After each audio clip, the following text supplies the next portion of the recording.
I grew up in a grocery store, and I had uncles that were ranchers, and one that had a pretty good size operation, and I was always envious of his operation. Just wanted to figure out how to get ours to that point. And as it turned out, he didn't do very good planning, and his operation is split up now.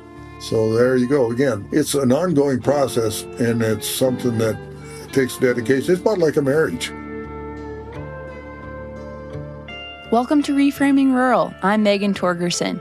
Today, a conversation with Gene Curry, a rancher and farmer from the Rocky Mountain Front who underwent a personal transformation in the process of passing his ranch down to the next generation. Sometimes I demand results, and the consequences aren't as important as the results. Gene is well respected for his years as president of the Montana Stock Growers Association and his present position as chairman for the Montana Department of Livestock. My first impression of Gene was that he had the magnetism of a Clint Eastwood character or Marlboro Man. He seemed like a well-connected businessman, scrupulous and determined. Someone I wouldn't want to mess up in front of when backing a trailer or lending a hand at a branding. In professional photos, Gene flashes a confident smile in his white wool cowboy hat and tie and brown leather cattleman jacket. A smile that says, "My list of accomplishments is long." As Gene told me the story of his family's succession, however, I discovered a softer quality to him, that of a grandfather who can listen and compromise. That's the story we'll hear today. The story of a childhood spent baling hay and butchering meat in his parents' grocery store, of a scrappy young adult starting a ranch to pass down someday, and of a man in the twilight of his years who dampened his dominant personality to keep his family and his farm and ranch together. Selling points about Valier is that we deliver fresh air faster than any place in the country. So with that, we live on the east slope of the Rocky Mountains, and it's also known as the Chinook Belt. Gene lives along one of the most dramatic landscapes in all of Montana. From Valier, he has a view of Glacier National Park and the start of the Northern Great Plains' sprawling 180 million acres. The Umskapi-Piikani, or people of the Blackfeet Nation, refer to it as the backbone of the world. Lewis and Clark called us the Great American Desert, and some days it looks more like that than others, but our annual precipitation is somewhere in that 13-inch. Gene has lived and worked on the front his whole life. His parents ran a grocery store in Valier and ran a cattle operation on the side. It was small in comparison to the outfit his two uncles ran, but it gave Gene an early experience of ranching. Gene started working in his parents' operation at a young age. From early on, he had a lot of responsibility. Gene was still losing baby teeth when he was baling hay more than 50 miles from his parents' store. He tells me a story that really demonstrates his dedication to an agricultural life, despite his early exposure to its challenges. By the time I was 9 years old, I was running the baler, and I actually was running the baler at west of Browning, and my parents were in Valier at 9 years old, and my grandmother was up there cooking for, we had a 16-year-old kid helping us. He was riding the bale sled, and I was running the baler, and my grandmother was cooking for us. No telephone, no running water, basically no vehicle. We had an old semi that nobody knew how to drive except me. And I ended up getting my hands in the belts of the baler, and I had to send this 16-year-old kid to a neighbor's place up the creek from us to get help and get us a ride to town. So here's 9-year-old Gene with a makeshift tourniquet wrapped around his small, bleeding hand, waiting in a hayfield for someone to come save him. It's the 1950s, so there's no cell phones, no way to call 911 or notify his parents. So my parents didn't even know anything had happened until we got into Browning, and they didn't get there until after the doctor had already sewed my hand back up. And so I guess I started probably too young in the ranching business, and I always liked the cattle better than the store. Gene helped on the ranch and did custom butchering at the store until he left for college. After graduating, went off to MSU, and I intended on, when I started college, maybe being a veterinarian, but after spending some time in college, I decided that 4 years of college was going to be enough for me, so I just graduated a degree in animal science, and Cheryl and I got married between our freshman and sophomore year of college. Cheryl and Jean had their first child, a daughter, the fall of their senior year. After they graduated, they went back to Valier with the hopes of building a ranch for their growing family. 5 years later, they were a family of 6, mom, dad, 2 girls, and 2 boys. Jean decided to chase his dream of being a rancher, but there was a hurdle. His family's small livestock enterprise wasn't big enough for him to go back to. And I came back and tried to make a living on a few cows and no land. We had a little piece of property up at Kiowa and a 40 acres where I live right now, and that was it. No hay ground and not enough pasture, so we had to lease. These were lean times. Jean was trying to support his family while he pursued his dream of ranching. Growing up, the boys shared one bedroom and the girls shared a bedroom.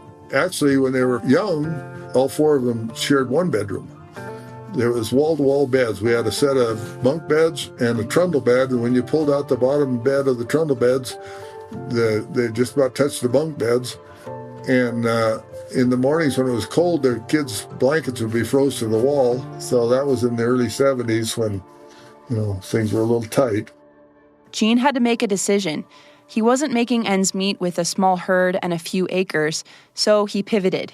1976, I bought a trucking business because we were basically starving to death. We couldn't keep clothes on the kids' back and food on the table hardly. So I bought a trucking business and left her home with the kids and the cows, and I went trucking. And I was wanting to buy something all through the 70s, dreamt about owning a ranch, looked at some ranches, and my parents were willing to help, but they didn't have a lot of equity to help with, but they were willing to do whatever they could.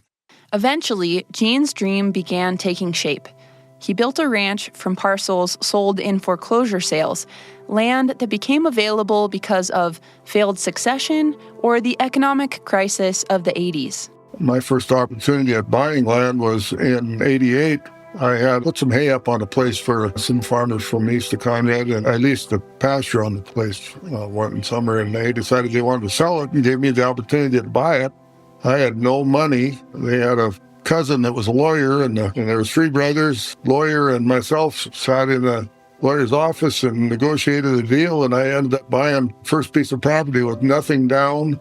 I took over their payments, and they were happy to get out from underneath the payments. Jean added on to his ranch whenever he got the opportunity. His parents helped where they could, offering the property they owned west of Browning, where Jean caught his hand in the baler, as collateral. They were willing to offer that for collateral. The bank went with me, and I went to the manager. And I showed him my numbers, and he said, well, I think they'll work, but do you really want to work that hard? And I said, well, I do, yes, because I wanted to get an operation big enough for my 2 sons.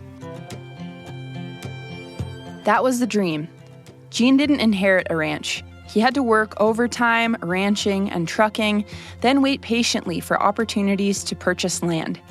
He wanted to pass down the land his kids and grandkids would need to live the ranching lifestyle he loved. Jean was pursuing his personal dream of building a successful farm and ranch, but he was also establishing a family enterprise he hoped would exist long after he was gone. While his kids grew, he continued to buy more land. East up west of Browning, right up along Glacier Park, so it's our responsibility. So there's got to be people that are able to do that. We've got pasture lease down by Butte, and that's our responsibility. So we have to have somebody that's able to go down there, and we have pasture lease east of Great Falls, east of Belt, up in the mountains there. So somebody's got to be able to do that. So we're kind of spread out at times, and so it takes a fair amount of labor. It took a lot of hard work and a bit of good luck to get Jean's operation to where it is today. I'm a risk taker, as you can probably tell, otherwise we wouldn't be where we are. Now, Jean has enough land to run a profitable farm and ranch, and it's busy. Our operation goes from now we're calving. We won't be through calving yet when we start seeding. Hopefully we'll be done seeding before we have to start irrigating, but we'll be getting irrigation equipment ready, and then branding and then moving the cattle to summer pasture, fixing fence, And then we're right into the irrigation season. And then partway through the irrigation season, we start haying a month and a half or so. A lot of times we're not through haying yet when we start harvesting. And then we go from harvest into gathering the fall run of cattle and weaning calves and put them in the feedlot. It took Gene and Cheryl a lot of sweat and years to get to the point of having any downtime at all. It took nearly just as long to figure out how to bring the next generation into the fold. 16 years from start to finish. After this short break, we'll hear about this lengthy process and how Gene's kids and their families hammered out the details of their succession plan.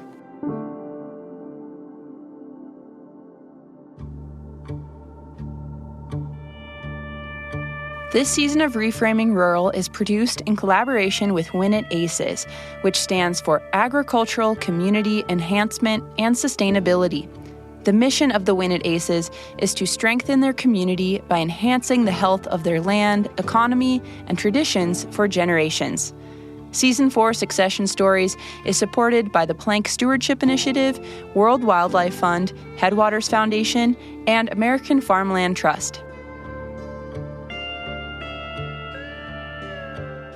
Do you have a farm or ranch succession story you'd like to share with us? Call 406-219-7465 and leave a voicemail to share either your family's experience with succession or reflections you've had on stories you've heard this season.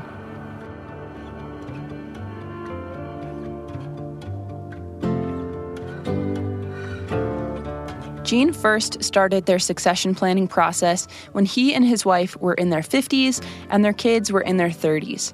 Part of Gene's impetus to start planning as young as he did was because he had witnessed a lot of failed successions, some that split up land, others that divided families. The farm that Cheryl grew up on is one example. Cheryl's dad had willed the farm to the 5 siblings, undivided.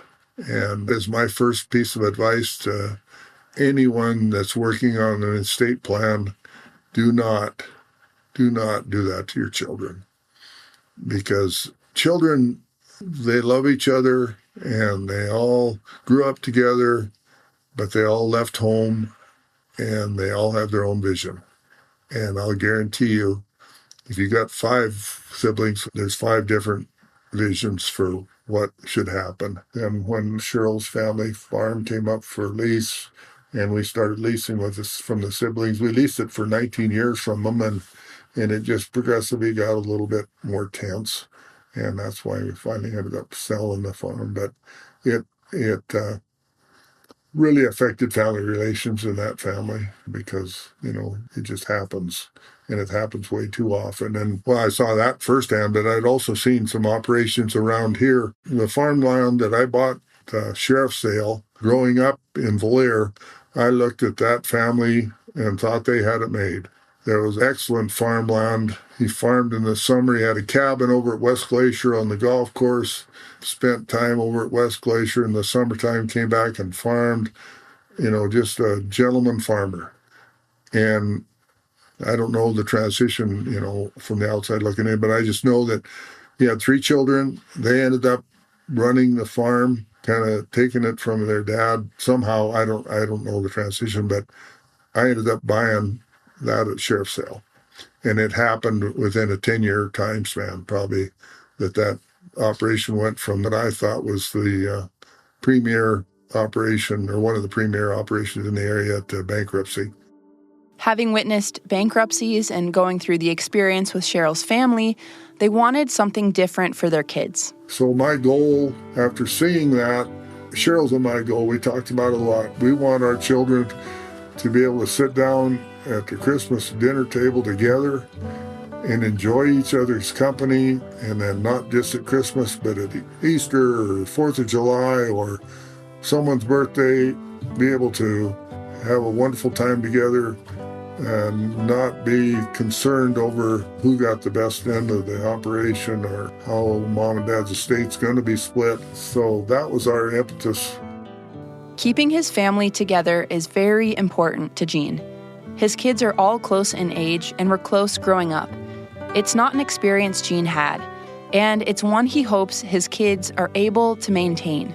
I had one sister that's 7 years younger than I am, so we were never close growing up. We're way closer now than we ever were growing up. I had a babysitter and changed her diapers, the whole smear at 7 years old. We just weren't close. I wanted siblings as well. So, and our kids we had 4 kids in 5 years, so ours are quite close. The boys, when I got into high school, if they both swung out of bed at the same time, their knees would have hit. The rooms weren't that big, and the girls the same way, and they just didn't fight,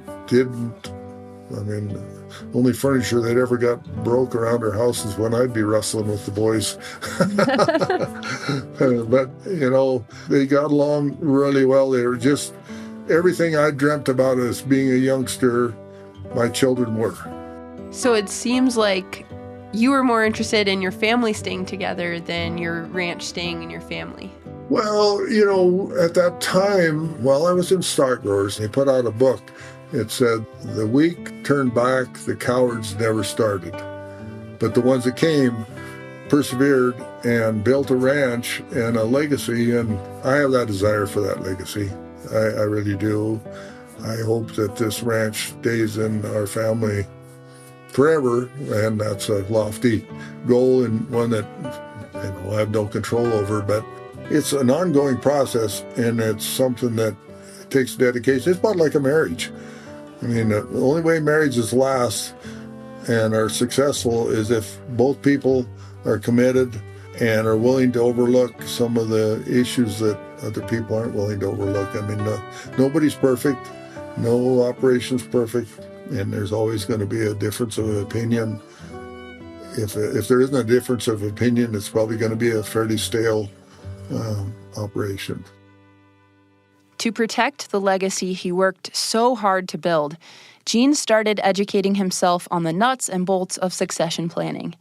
The first workshop he attended was hosted by the agricultural lending cooperative AgWest Farm Credit in Spokane, Washington. One of the focuses of it was transitioning to the next generation. There were operations there that had one employee up to 500 employees. Wow. And I can tell you which operation had one employee. That would have been Curry Cattle. That one employee was a young local man. A few months after the event in Spokane, Gene added a second employee, his 22-year-old son, Jeremy. At the time Gene started attending succession courses, Jeremy seemed their likely heir apparent. Over a 5-year period, Jeremy and his wife Shannon went with Gene and Cheryl to educational workshops hosted by AgWest in Helena and Great Falls to start working on a plan. A few years later, Gene and Cheryl invited all 4 of their kids and their spouses to a 2-day intensive family retreat in Kalispell. As part of the retreat, they went through a family history of Curry Cattle Company. I was really proud to be able to have it all laid out for everyone, and including yourself. You don't really go through that chronology of what's happening. You just, life goes on. You just keep plugging ahead and to look back and see how we'd grown. This happened in 2009, and our oldest daughter graduated in 89 from high school, and our second daughter in 90.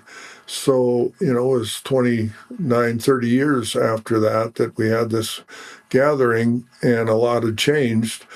So it was good for everybody to see how the business had been put together, how it had grown, and basically how much work and joys and heartache and everything else that went into it. I guess that's part of the legacy that I'm proud of, but also I want them all to understand it didn't just happen. When we had that family retreat, we did financials and everything. I laid everything out.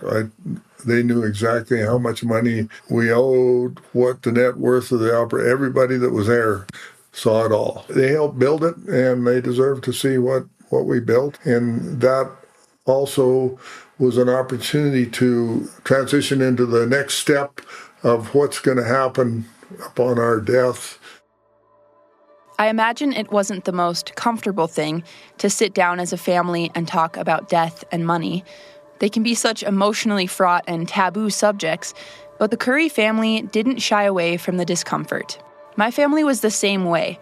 When we had our succession planning meetings leading up to my dad's retirement 4 years ago, my parents talked land values and property taxes, on top of what would happen if mom died first, or dad died first, or if, God forbid, they both died together.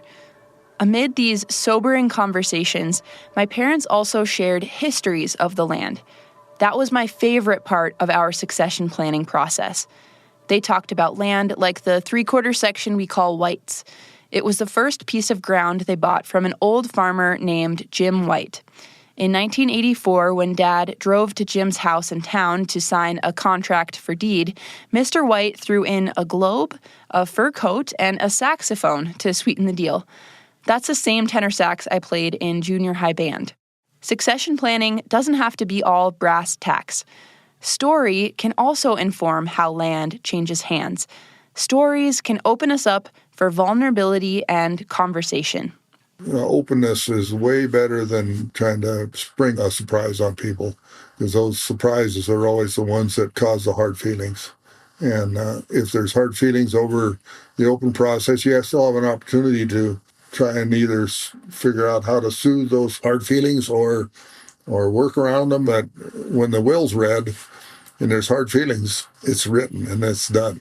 At the retreat, Gene laid all his cards on the table, sharing his net worth and the income potential of the operation. So without that knowledge and knowing that that's the way it is, I think the kids, it was easier for them to accept the fact that Jeremy, being the one that came back to the farm early and has put a lot of sweat equity into the farm and helped us build what we have, that that's what one of them said. We were trying to figure out ways to make it more equal and give them a higher percentage of our net worth. And one of them said, why? We didn't do it. Jeremy's the one that's been there working all these years right alongside you, and he's the one that deserves it. To help promote this type of free-flowing dialogue, their succession facilitator, Michael Stolp, invited the Currys to reflect on their behavioral and communication styles through a personality test. I wouldn't have expected the Marlboro man of Montana ranching to be open to such a touchy-feely activity. But the fact that he was so accepting of the idea really speaks to how deeply Gene wanted this process to go smoothly for his family. So they all took something called a DISC personality test to figure out which of their behavioral tendencies influenced their personalities most. I'm a high D, so dominant. I mean, that's me. And, you don't think about what your personality is. At least I didn't. I just did things my way. Well, that's the dominant. It's my way or the highway, kind of. And if you don't like it, get over it or move on. After the family had self-reflected and reflected back on the history of the ranch, the next step was to look towards the future. We were talking about the operation and trying to figure out a transition. So at that time, I was doing the bookkeeping, I was writing the checks, I was the manager. I was the CEO and the CFO. And Jeremy was kind of the foreman, let's call him. And we had 1 or 2 employees.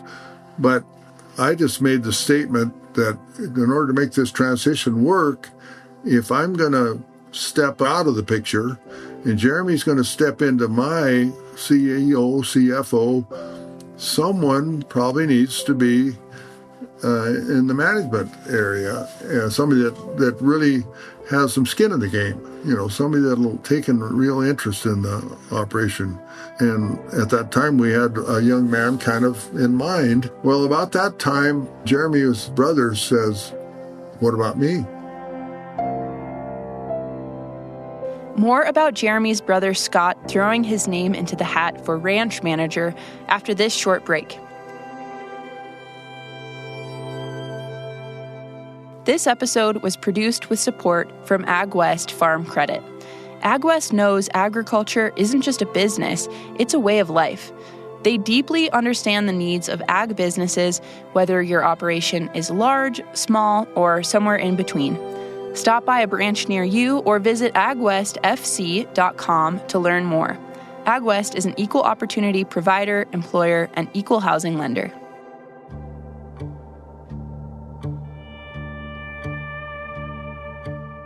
Welcome back to Reframing Rural. I'm Megan Torgerson. The whole Curry family was just at an intensive succession retreat where Gene's younger son, Scott, just asked to be considered alongside his brother Jeremy to run the ranch after Gene passes away. Sitting together in a boardroom in Kalispell was the first time Gene was hearing this. Like his brother Jeremy, Scott also played college football. Jeremy for the Bobcats, Scott for the Grizz. But Scott went on to play professionally for the Green Bay Packers. After his time in the NFL, he returned to Missoula, then he headed back to Valier, where he bought a convenience and liquor store. So, I assumed that he was set in what he wanted to do. And I said, "What about you?" I said, "That's exactly why we are here. Because when we come out of here, I want everybody to be comfortable with the decisions and the direction this operation is taking. So if somebody's wanting to be involved, now's the time, because that's why we're here." Things were a little tense. The family had been planning for a future where Jeremy was the only sibling running the farm, and now his brother was saying he wanted to be part of the operation too. In the middle of this vulnerable moment, Jeremy's wife's phone rang. Shannon got a phone call, and she went out in the hallway and took it and came back in, and their kids are all adopted. And she came back in and she said, "Well, there's a new baby in Roundup, and if we want it, we got to be there by noon tomorrow." Not only was the family in the midst of life-altering decisions about the family farm and ranch, now Jeremy and Shannon had to decide whether to welcome a new child into their family. This was a Friday afternoon at about 4 o'clock. And, Jeremy just got dumped on the fact that maybe his brother wanted to come back and join the operation. And he just said, Shannon, we can't do a new baby." And I can still see Shannon. She's a soft heart. And she says, "But Jeremy, how can you say no to a baby?" Shannon and Jeremy left that night for the maternity ward. When they returned home, they brought with them a new baby girl. Gene's other son, Scott, and his wife, Shauna, brought home a pile of questions. Questions about what it would mean for them to join Jeremy in running the farm and ranch. The Currys spent months deliberating these questions. What would it mean for the two brothers to run this business together? Could they commit to it equally? Was Scott ready to return to a job with no time off? How would it impact their families? Their succession advisor helped them through this sticky situation. After about 6 or 8 months of ongoing conversations with Michael, kind of helping out, and then Cheryl and I and Scott and Shauna, and they finally decided that maybe they didn't want to give up what they had and come back to the ranch. With that decision, Gene's original dream of having both of his boys back on the ranch shattered. You can hear pain in Gene's voice when he talks about this period. But the family's succession planning facilitator, Michael, helped them realize that having just one son running the ranch might be the best situation for the whole family. On a practical level, Gene could also see into the future how having two siblings running the operation could complicate succession for the next generation. You just see a lot of partnerships with brothers, and a few of them work out well, and a lot of them tend to get a little strained, especially after a few years. And then, of course, when you get to the next generation, you have that much more involvement that you have to consider when you're trying to transition again. So the Currys moved forward with Jeremy as the next in line. During the transition, Gene and Jeremy had to work out their similar personalities. Are you and Jeremy pretty compatible? Or similar profiles? We're very similar profiles. I can be very result-oriented and not very concerned about how I get the results, and not very concerned with other people's feelings and things like that. And it turns out that Jeremy is a fairly high D, not as high as I am, but I say, when it's got two guys that it's my way or the highway trying to do something, and there's only one highway and two different my ways, it gets a little complicated. But we've worked it out, and so it's working good. Things are working well now, but there were times during the stage of turning the business over to Jeremy that the facilitator Michael had to check Gene on his dominant personality. There was a couple of times that I got pretty strong-headed, and Michael had to remind me. He said, "Gene, why are we doing this? Aren't you doing this to get Jeremy back on the ranch, and keep it in the family?" And I said, "Well, yeah, that is all right.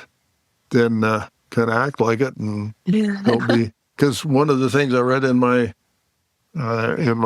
personality profile is I demand results, and the consequences aren't as important as the results.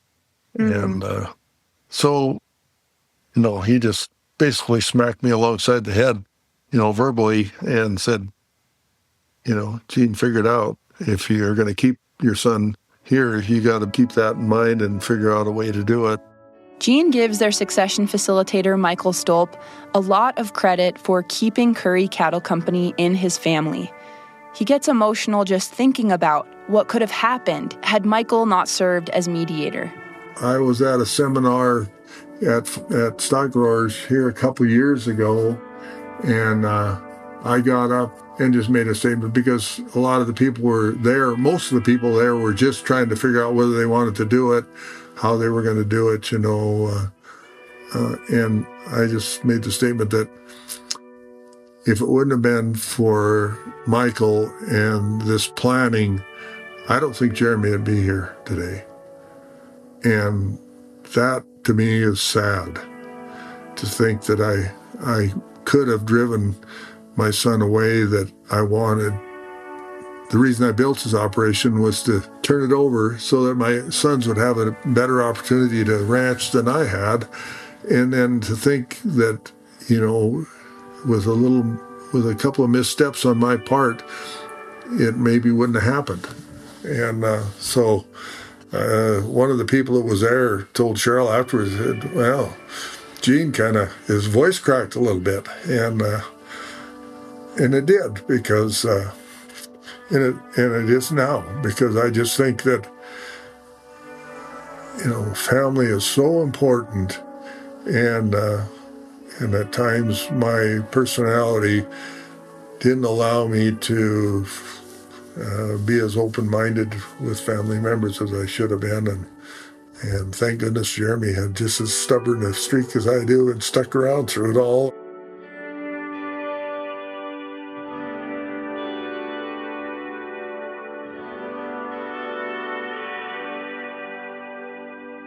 From what I've seen in my 34 years of life, as people age, they either get more entrenched in their personality traits, the negative ones included, or they grow kinder, start to compromise, and see others' perspectives more readily. Gene may have been like a Clint Eastwood cowboy governed by his own set of rigid principles in his youth, but with time, he softened, like old leather. After the family retreat, Gene and Cheryl set the transition into motion. They increased Jeremy and Shannon's ownership role in the ranch and started hosting regular meetings. They conducted mid-year and annual performance reviews, and Gene made a budget. When I was CFO and CEO for the last 20 years, I never had a budget. It was all in my brain. They also created a strategic plan and made a date to review and update it annually. They wrote job descriptions for non-family employees, developed Jeremy and Shannon's will, power of attorney, and healthcare directive. As part of this planning process, they even made it a point to schedule regular family gatherings and date nights with their spouses. Over the course of 11 years, Jeremy started stepping into the roles Gene held previously. Today, he's the one in charge, and Gene and Cheryl are freed up to spend part of the winter in Arizona. Jeremy took over the checkbook November of 2020, so 16 years roughly from the time we started the process until he was actually the CEO and CFO of our corporation and business. And the reason it took that long is probably partly because of the age. I wasn't ready to step back, and I'm still not ready to step back. Do you mind if I ask how old you are? I'm 76. Even though Jeremy's in charge of the checkbook now, Gene is still doing the work on the farm and ranch that he loves. I'm still calving heifers. Yesterday morning, or yesterday, maybe after I talked to you, that Jeremy asked me, one of the hired gals that we have working for us has been calving the heifers before I got home, and he asked me if I was all right calving the heifers without her because he needed her. And they're starting to calve cows now, and so he needs her out there. And I said, sure, I'm good with that. So I got another, I don't know, maybe 60, 70 heifers to calve yet. And then I still seed the crop, and I still have a trucking business, like I told you. I still haul the cattle. I still help in the irrigation in the summertime, and then run the combine in the fall and truck the cattle and move them and gather whatever it takes, whatever needs to be done. And then we were able to be gone for 6 weeks this winter. So we're transitioning well, I think. I'm not ready to step back totally. And there was a time I think Jeremy was wanting for me to get out of his way. And I wasn't ready to, and there was some stressful time, especially about the time that I turned it over. That was the toughest thing I ever did. Could you tell me, why? Why did you feel that way? Because Cheryl and I built this operation, and it wasn't that I didn't think Jeremy would be successful running it, but I just did not want him to make a mistake. I know I was overly expressive of my views to try and help him from making mistakes. And, my underlying philosophy, I want everybody to learn from my mistakes and not repeat them. But at times that can't happen. You learn the best from the mistakes, and the mistakes that cost you money are the ones you really learn from. But I had been calling the shots since I started the operation, and to just turn it over, it was tough. This year, I think I finally crossed over to where I was able to be gone for 6 weeks. Up until now, I couldn't be gone if I was gone for 2 weeks at a time, I was about fit to be tied. I was anxious about getting back and making sure that everything was okay, helping out if I could, whatever. And it's like I say, it's not that I didn't think that he could, and he's run the operation fine, but he doesn't run it like I would. And my personality is the type that, like I told you, it's kind of my way or the highway. So that was extremely difficult for me. And it's taken since 2021 until 2025. Finally, I think I've crossed that divide. And, Jeremy had called me, or I'd call him once in a while, but mainly he'd just call me this winter when I was down there and run things by me. And other than that, I didn't think much about the operation. While it wasn't easy, and it took time for Gene to be able to enjoy his time away from the ranch, it's a milestone for both Gene and Cheryl, and Jeremy and Shannon. Being a farmer and rancher is more than an occupation. It's an identity, a lifestyle, and a legacy. But farmers, like anyone, deserve time off. It's healthy for both generations to have that separation. While my family's circumstance is different, our operation doesn't have as much going on as the Currys, and my parents fully retired and moved to town. After years of working so hard, it's been wonderful to see my dad take some real time off. For the first time ever this year, we had a vacation as a whole family and went to Hawaii. My grandpa wasn't that way. He was checking out crops from the driver's side window of his pickup after the point it became a liability. My grandpa, like so many aging farmers and ranchers, couldn't step away from the operation. At first, he might have been afraid of what could go wrong if he didn't have a hand in everything, but then I think he was afraid of what he might miss out on not being there. But when people don't make succession planning a priority, they miss out on memories and the mental space that could be gained by retiring. I like to think of succession like a dance of country two-step, where taking a step back enables the next generation to step forward. What advice would you have to a fellow manager of a ranch, owner of a ranch, who also has a hard time letting it go, passing it on? I guess my advice would be have confidence in the training that you've given your children. And then the other thing, and it's the toughest thing for me, is to step back and let them make some of their own mistakes. Everybody's thought process works different, and I guess just be willing to step back and let them run it and make a few mistakes. The tough part for me was you don't mind a few mistakes, but you don't want them to make that business-altering mistake that could be financially devastating to the operation or to the relationships. And the stakes are high.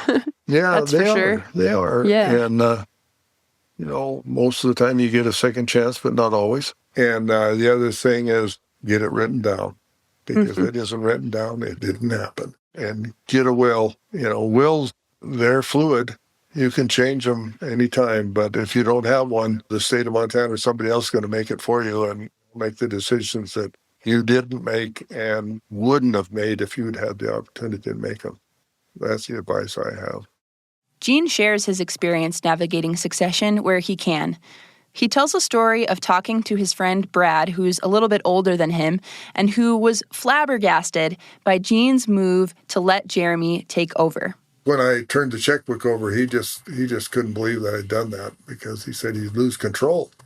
And I said, well, you're going to lose control someday. When they throw dirt on you, you're not going to have any more control. Well, about a year later, it was in the fall, and I was shoveling out a grain bin. And I just happened to think of what he said about losing control and transitioning. And so I had the auger in the grain bin and a little bit of wheat around the base of the auger. I had the bin cleaned out all except the last few bushel. So I took a picture of that auger in the bin and sent it to him and said, Brad, here's what happens when you turn the checkbook over. Jeremy's at the meeting with the banker, and I'm shoveling out a grain bin. And he texted back, not good. Not good. Yeah. That's a dirty job. No, it is, but he said not good, but I thought, no, it's good. It's good because that's when you know that the transition has happened. There you go. I like that.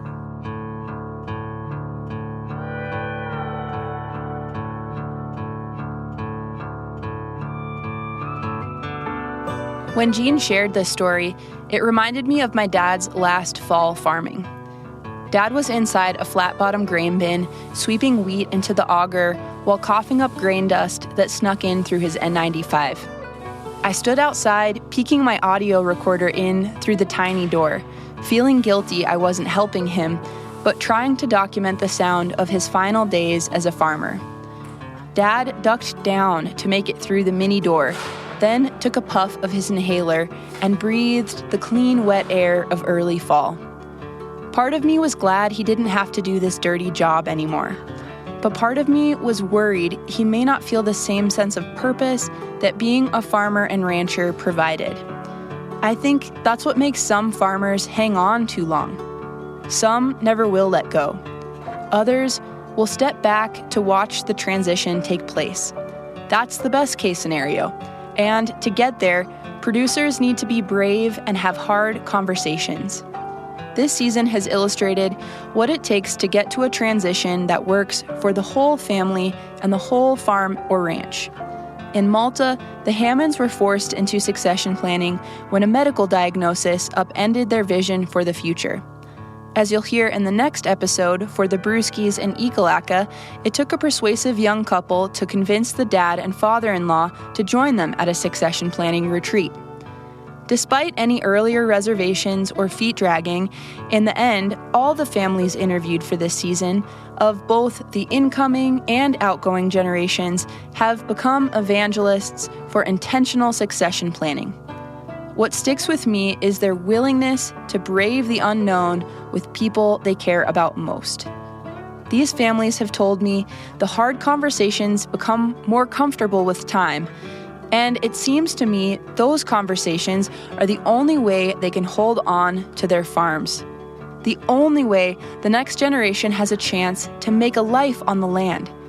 I asked Gene what he fears could happen if producers ignore their duty to make a succession plan. What do we stand to lose if succession doesn't happen. It is, to me, extremely important because you look at the landscape of Montana and our rural ag communities are fading away because of consolidation of a lot of the ranches. And the cost of ag land makes it almost impossible. I won't say impossible, but almost impossible for someone to start from nothing and build. Our timing was good. We were able to buy land. We didn't buy any land in the 70s when it was inflating fast. And then the boom hit the 80s, and a lot of the people that bought land in the 70s weren't able to pay for it. And I was a fortunate person that still had the ability to buy some of that land from people that failed. They talk about environmentalists, and I think the farmer and rancher are the original environmentalists, because if we don't take care of our asset, if we don't take care of our environment, it won't take care of us. We can't make a living degrading our land and our opportunities. So, and not to say that big corporations won't take care of the land, but they don't have the same passion. They're just a step away from the dirt, as I shared with you before. It's something that's, our kids still have that feeling of connection to the land. And, without a transition plan and good planning, there's just no way that can stay in the family. And that would be a devastating loss, because I just don't see agriculture, when it gets to be just a big business, it'll be different. Yeah. Maybe not better, but different. In closing, I ask Gene what he wants his legacy to be, and he brings up this poem. So here it is, The Fence That Me and Shorty Built by Red Stiegel. Ain't it nice when you've finished a day's work, you can look back on and say, boy, that was a good one. We'd picked up all the fencing tools and staples off the road. An extra roll of barbed wire was the last thing left to load. I drew a sleeve. The poem goes on to tell the story of the narrator as a young cowboy who thinks he's too tough to build a fence. Angry he wasn't tasked with a more exciting job, he lazily builds a crooked fence. His supervisor, Shorty, sits him down and tells him his job as a rancher is to do his very best every day, no matter the task. And someday you'll come riding through and look across this land and see a fence that's laid out straight and know you had a hand in something that's withstood the years. Then, proud and free of guilt, you'll smile and say, boys, there's the fence that me and Shorty built.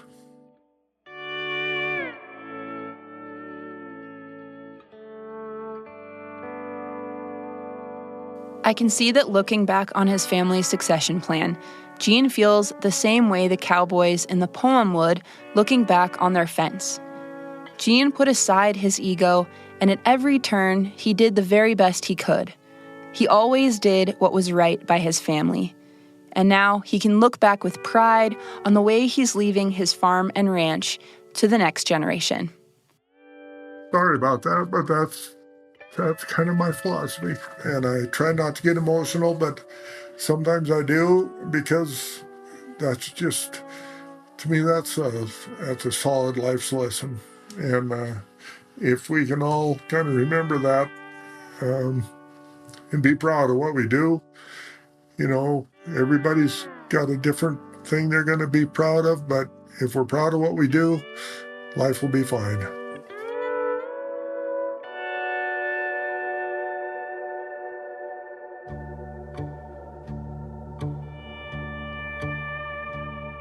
This episode of Reframing Rural was written, reported, and produced by me, Megan Torgerson, with help from our story editor, Mary Auld, and associate producer, Madeline Jordan. Music and audio engineering was by Aaron Spieldenner and Sean Dwyer of Hazy Bay Music, with additional music by Skylar Mihal and Chandra Johnson. This season of Reframing Rural is made in collaboration with Win It Aces, with funding and support from the Plank Stewardship Initiative, World Wildlife Fund, Headwaters Foundation, American Farmland Trust, the Department of Public Transformation, and listeners like you. If you know someone who is going through succession planning or who loves a good family agriculture story, please share today's story with them. To find out more about Season 4 of Reframing Rural Succession Stories and past seasons, visit reframingrural.org.